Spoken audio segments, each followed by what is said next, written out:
Hi hello Swathi Ganga Kannada YouTube ಚಾನಲ್ಗೆ ಎಲ್ಲರಿಗೂ ಸ್ವಾಗತ ಸುಸ್ವಾಗತ. ಇವತ್ತಿನ ವಿಡಿಯೋದಲ್ಲಿ ವರಾಹಿ ಅಮ್ಮನ ಒಂದು ದಿವ್ಯ ಮಂತ್ರವನ್ನು ತಿಳಿಸ್ಕೊಡ್ತಾ ಇದ್ದೀನಿ. ಮೊದಲಿಗೆ ತಾಯಿಯ ವರಾಹಿ ಅಮ್ಮನನ್ನು ಪ್ರಾರ್ಥನೆಯನ್ನು ಮಾಡ್ತಾ ನಮ್ಮ ಕಷ್ಟ ಕಾರ್ಪಣ್ಯಗಳನ್ನು ತಾಯಿ ಪಾದದ ಕೆಳಗಡೆ ಹಾಕ್ತಾ, ತಾಯಿ ನಮಗೆಲ್ಲವನ್ನು ಒಳ್ಳೆಯದನ್ನು ಮಾಡು, ನಾವು ಏನೇ ಒಂದು ಕೋರಿಕೆಯನ್ನು ಇಟ್ಟಿದ್ರು ಆ ಕಾರ್ಯ ಅನ್ನುವಂಥದ್ದನ್ನು ಜರುಗಿಸಮ್ಮ ತಾಯಿ ಅಂತೇಳಿ ತಾಯಿಯಲ್ಲಿ ನಮ್ಮ ಒಂದು ಕೇಳ್ಕೊಳ್ತಾ, ಏನೇ ಒಂದು ಕಷ್ಟ ಕಾರ್ಪಣ್ಯವಿದ್ರೂ ತಾಯಿ ಅದನ್ನು ಮಂಜಿನ ರೀತಿಯಲ್ಲಿ ಕರಗಿಸಿ ನಮಗೆ ಧೈರ್ಯ ಶೈರ್ಯ ಶಕ್ತಿಯನ್ನು ಕೊಟ್ಟು ನಮ್ಮನ್ನು ಕಾಪಾಡ್ತಾಳೆ ತಾಯಿ. ವರಾಹಿ ಅಮ್ಮನ ಪಾದ ಕಮಲಗಳಿಗೆ ನಾನು ವಂದನೆಯನ್ನು ಮಾಡ್ತಾ ಇವತ್ತಿನ ವಿಡಿಯೋನ ಶುರು ಮಾಡ್ಕೊಳ್ತಾ ಇದ್ದೀನಿ. ವಿಡಿಯೋ ಇಷ್ಟ ಆದರೆ ಲೈಕ್ ಶೇರ್ ಕಮೆಂಟ್ ಸಬ್ಸ್ಕ್ರೈಬ್ ಮಾಡಿಕೊಂಡು ಸ್ವಾತಿ ಗಂಗಾ ಕನ್ನಡ ಯೂಟ್ಯೂಬ್ ಚಾನಲ್ಗೆ ಎಲ್ಲರೂ ಸಪೋರ್ಟ್ ಮಾಡಿ. ಈ ವಿಡಿಯೋ ಕೆಳಗೆ ನಾನು ಐಪ್ ಅನ್ನೋವಂಥ ಒಂದು ಸಿಂಬಲ್ ಬಂದಿದ್ದರೆ ಖಂಡಿತವಾಗ್ಲೂ ಐಪ್ ಅನ್ನೋ ಸಿಂಬಲನ್ನು ನೀವು ಪ್ರೆಸ್ ಮಾಡಿ. ಅದರಿಂದ ತುಂಬ ಜನಕ್ಕೆ ವಿಡಿಯೋ ಅನ್ನೋಂಥದ್ದು ಶೇರ್ ಆಗುತ್ತೆ ಅಷ್ಟೇ. ಬನ್ನಿ ಇವಾಗ ವಿಡಿಯೋನ ಶುರು ಮಾಡ್ಕೊಳ್ಳೋಣ. ಈ ಒಂದು ಮಂತ್ರವನ್ನು ನೀವು ಎಷ್ಟು ಬಾರಿ ಹೇಳಬೇಕು, ಯಾವ ಒಂದು ನಿಯಮವನ್ನು ಪಾಲನೆಯನ್ನು ಮಾಡಬೇಕು, ಯಾವ ರೀತಿಯಾಗಿ ಹೇಳಬೇಕು, ಯಾವ ಒಂದು ಸಂದರ್ಭದಲ್ಲಿ ಹೇಳಬೇಕು ಅನ್ನುವಂಥ ಕಂಪ್ಲೀಟ್ ಆಗಿರುವಂಥ ಮಾಹಿತಿನ ಕೊಡ್ತೀನಿ. ಬನ್ನಿ, ಈ ಒಂದು ಮಂತ್ರವನ್ನು ನೀವು 3 ಡೇಸ್ ಚಾಲೆಂಜ್ ಆಗಿ ತೆಗೆದುಕೊಳ್ಬಹುದು. 3 ದಿನದಲ್ಲಿ ನಿಮ್ಮ ಬಯಸಿದ್ದು ನಿಮಗೆ ಸಿಗುತ್ತೆ ಅಂತಲೇ ಹೇಳಬಹುದು. ಆದರೆ ಈ ಒಂದು ಮಂತ್ರವನ್ನು ಹೇಳುವಾಗ ನೀವು ಗುಪ್ತವಾಗಿ ಹೇಳ್ಕೊಳ್ಬೇಕು. ಯಾರ ಜೊತೆಗೂ ಕೂಡ ಶೇರ್ ಮಾಡ್ಕೊಳ್ಳೋದಕ್ಕೆ ಹೋಗಬಾರ್ದು. ಕೆಲಸ ಆದ ನಂತರದಲ್ಲಿ ನೀವು ಶೇರ್ ಮಾಡ್ಕೊಳ್ಬಹುದು. ಮೊದಲಿಗೆ ನೀವು ತಾಯಿಯನ್ನು ಒಂದು 5 ನಿಮಿಷಗಳ ಕಾಲ ಪ್ರಾರ್ಥನೆಯನ್ನು ಮಾಡ್ಕೊಳ್ಬೇಕು. ಪ್ರಾರ್ಥನೆಯನ್ನು ಮಾಡಿಕೊಂಡು ನಿಮ್ಮದೇನೇ ಒಂದು ಸಂಕಲ್ಪವಿದೆಯೋ ಅದನ್ನು ತಾಯಿ ಮುಂದೆ ಕೇಳ್ಕೊಳ್ಬೇಕು. ಅಮ್ಮ, ನಾನು ನಿನ್ನ ಒಂದು ಮಂತ್ರವನ್ನು 3 ದಿನಗಳ ಕಾಲ ಹೇಳ್ಕೊಳ್ತಾ ಇದ್ದೀನಿ. ಈ ಒಂದು ಸಮಸ್ಯೆಯಿಂದ ನನ್ನನ್ನು ಪಾರು ಮಾಡಿ ನನಗೆ ಎಲ್ಲ ಒಳ್ಳೆಯದನ್ನು ಮಾಡು ಅಂಥೇಳಿ ತಾಯಿಯಲ್ಲಿ ಕೇಳ್ಕೊಳ್ಬೇಕು. ಕೇಳಿಕೊಂಡು ತದನಂತರದಲ್ಲಿ ಈ ಮಂತ್ರದ ಉಚ್ಚಾರಣೆಯನ್ನು ಮಾಡಬೇಕು. ಈ ಮಂತ್ರವನ್ನು ಹೇಳೋದಕ್ಕೆ ನಿಮಗೆ ಯಾವುದೇ ಕಾರಣಕ್ಕೆ ರೂಲ್ಸ್ ಆ್ಯಂಡ್ ರೆಗ್ಯುಲೇಷನ್ ಅನ್ನೋದು ಇರೋದಿಲ್ಲ. ನಿಮಗೆ ಮನಸ್ಸಿದ್ರೆ ಮಾರ್ಗ ಅಂತಲೇ ಹೇಳ್ತೀನಿ. ಈ ಒಂದು ಮಂತ್ರವನ್ನು ಹೇಳೋದಕ್ಕೆ ನೀವು ಸ್ನಾನ ಮಾಡಬೇಕು, ಉಪವಾಸ ಪೂಜೆ ಹವನ ಅನ್ನೋಂಥದ್ದು ಏನೂ ಇರೋದಿಲ್ಲ. ನೀವು ರಾತ್ರಿ ಮಲಗೋದಕ್ಕೆ ಮುನ್ನ ಕೂಡ ಹೇಳಬಹುದು, ಇಲ್ಲ ಬೆಳಗ್ಗೆ ಎದ್ದ ತಕ್ಷಣ ಏನಾದರೂ ಹೇಳಬಹುದು. ಇಲ್ಲ ಅಂದರೆ ನಿಮಗೆ ಬೆಳಗ್ಗೆಯಿಂದ ಸಂಜೆ ಗಂಟ 24/7 ನಿಮಗೆ ಎಷ್ಟು ಯಾವಾಗ ಸಮಯ ಸಿಗುತ್ತೋ ಆ ಒಂದು ಸಂದರ್ಭದಲ್ಲಿ ನೀವು ಮಂತ್ರವನ್ನು ಹೇಳ್ಕೊಳ್ಬೋದು. ಮಂತ್ರವನ್ನು ಕೇವಲ 11 ಬಾರಿ ಹೇಳಿದ್ರೆ ಸಾಕಾಗುತ್ತೆ.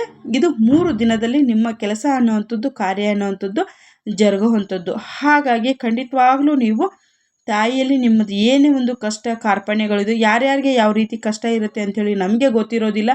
ಆದರೆ ಕೆಲವೊಂದು ಕಷ್ಟಗಳನ್ನು ನಾವು ಜನರ ಮುಂದೆ ಶೇರ್ ಮಾಡ್ಕೊಳ್ಬೇಕು. ಫ್ರೆಂಡ್ ಆಗಿರ್ಬೋದು, ಫ್ಯಾಮಿಲಿ ಆಗಿರ್ಬೋದು, ಯಾರಿಗೇ ಆದರೂ ಕೂಡ ಪ್ರತಿಯೊಂದನ್ನು ನಾವು ಶೇರ್ ಮಾಡ್ಕೊಳ್ಳೋದಕ್ಕೆ ಆಗೋದಿಲ್ಲ. ಕೆಲವೊಂದು ಸಮಸ್ಯೆಗಳು ಏನಂತಂದರೆ ಗುಪ್ತವಾಗಿದ್ದಷ್ಟು ಒಳ್ಳೆಯದು ಅನ್ನೋದನ್ನು ನಾನು ತಿಳ್ಕೊಂಡಿರುವಂಥದ್ದು. ಹಾಗಾಗಿ ನಿಮ್ಮದು ಏನೇ ಒಂದು ಕಷ್ಟ ಕಾರ್ಪಣ್ಯಗಳಿದ್ರೂ ಕೂಡ ನಾವು ದೇವ್ರ ಮುಂದೆ ಶೇರ್ ಮಾಡ್ಕೊಳ್ಬೋದು. ಆ ಕಷ್ಟದಿಂದ ದೇವರು ಒಬ್ಬರೇ ನಮ್ಮನ್ನು ಆ ಕಷ್ಟದಿಂದ ಪಾರು ಮಾಡೋದಕ್ಕೆ ಆಗುವಂಥದ್ದು. ಹಾಗಾಗಿ ನಿಮ್ಮದು ಏನೇ ಒಂದು ಕೋರಿಕೆ ಇದ್ರೂ ಕೂಡ ತಾಯಿಯ ಮುಂದೆ ನೀವು ಮನಸಾರಿ ಕೇಳ್ಕೊಳ್ಳಿ. ಯಾವುದೇ ಕಾರಣಕ್ಕೂ ಕೂಡ ಅಪನಂಬಿಕೆ ಇತ್ತು ಅಂತಂದರೆ ನೀವು ಮಂತ್ರದ ಉಚ್ಚಾರಣೆಯನ್ನು ಮಾಡ್ಕೋದಕ್ಕೆ ಹೋಗಬೇಡಿ. ಯಾಕಂದರೆ ಮೊದಲಿಗೆ ನಮಗೆ ನಂಬಿಕೆ ಅನ್ನೋದು ತುಂಬ ಅಂದರೆ ತುಂಬ ಮುಖ್ಯ.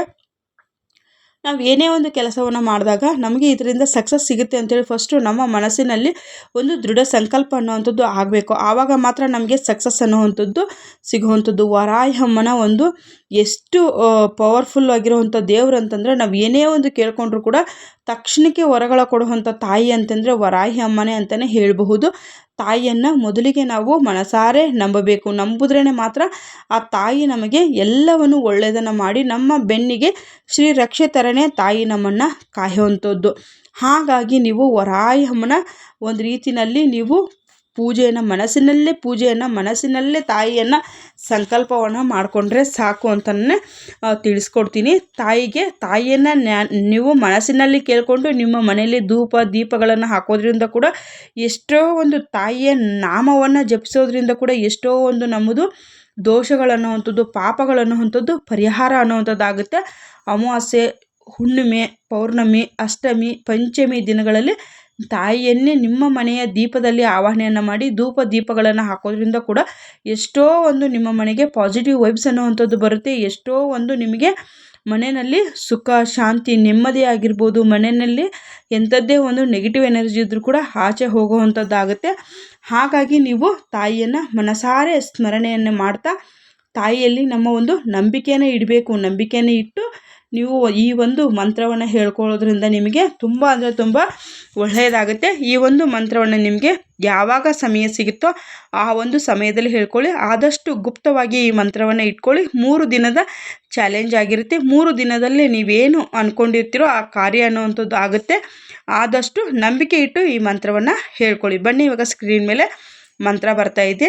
ಶ್ರೀ ಜ್ಞಾನಶಕ್ತಿ ವಾರಾಹಿ, ಶ್ರೀ ಜ್ಞಾನಶಕ್ತಿ ವಾರಾಹಿ, ಶ್ರೀ ಜ್ಞಾನಶಕ್ತಿ ವಾರಾಹಿ, ಶ್ರೀ ಜ್ಞಾನಶಕ್ತಿ ವಾರಾಹಿ, ಶ್ರೀ ಜ್ಞಾನಶಕ್ತಿ ವಾರಾಹಿ, ಶ್ರೀ ಜ್ಞಾನಶಕ್ತಿ ವಾರಾಹಿ. ಈ ಒಂದು ಬೀಜಾಕ್ಷರಿಯ ಮಂತ್ರವನ್ನು ನೀವು ಕೇವಲ 11 ಬಾರಿ 3 ದಿನಗಳ ಕಾಲ ಹೇಳ್ಕೊಳ್ಬೇಕಾಗುತ್ತೆ. ಏನೇ ನಿಮ್ಮದು ಕಷ್ಟ ಕಾರ್ಪಣ್ಯಗಳಿದ್ರೂ ಕೂಡ ಆ ತಾಯಿ ಮುಂದೆ ಗುಪ್ತವಾಗಿ ಕೇಳ್ಕೊಳ್ಳಿ. 3 ದಿನದಲ್ಲಿ ನಿಮಗೆ ಸಕ್ಸಸ್ ಅನ್ನುವಂಥದ್ದು ಸಿಗುತ್ತೆ. ಖಂಡಿತವಾಗ್ಲೂ ನೀವು ವರಾಹಿ ಅಮ್ಮನನ್ನು ನಂಬಿದ್ರೆ ಸಾಕು, ನಿಮ್ಮ ಒಂದು ಶ್ರೀರಕ್ಷೆ ಥರ ತಾಯಿ ಕಾಪಾಡ್ತಾಳೆ. ನಿಮ್ಮ ಮನೆಗೂ ಕೂಡ ನೀವು ಏನೇ ಒಂದು ಕೋರಿಕೆ, ಬಿಸ್ನೆಸ್ ಆಗಿರ್ಬೋದು, ಅರ್ಧಂಬರ್ಧ ಕೆಲಸ ನಿಂತೋಗಿರೋದಾಗಿರ್ಬೋದು, ತುಂಬ ಅಂದರೆ ತುಂಬ ಅತಿ ಶೀಘ್ರವಾಗಿ ತಾಯಿ ಫಲಗಳನ್ನು ಕೊಡೋವಂಥ ದೇವತೆ, ಅಧಿದೇವತೆ ಅಂತಲೇ ಹೇಳ್ಬೋದು. ಹಾಗಾಗಿ ವರಾಹಿ ಅಮ್ಮನ ನೀವು ಪ್ರಾರ್ಥನೆಯನ್ನು ಮಾಡ್ಕೊಳ್ಳೋದ್ರಿಂದ ತುಂಬ ಅಂದರೆ ತುಂಬ ನಿಮಗೆ ಒಳ್ಳೆಯದನ್ನುವಂಥದ್ದಾಗುತ್ತೆ.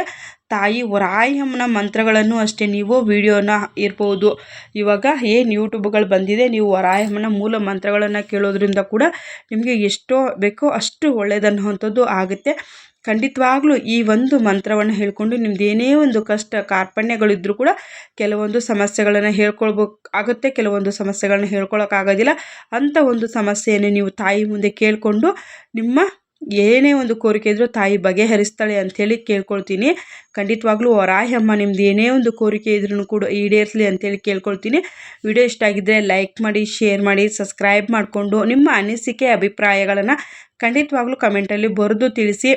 ತುಂಬ ಜನ ಕಮೆಂಟ್ಗಳನ್ನು ಹಾಕ್ತಾ ಇದ್ದೀರಾ, ಅವ್ರಿಗೆಲ್ಲರಿಗೂ ತುಂಬ ಹೃದಯದ ಧನ್ಯವಾದಗಳು. Thank you for watching. Take care.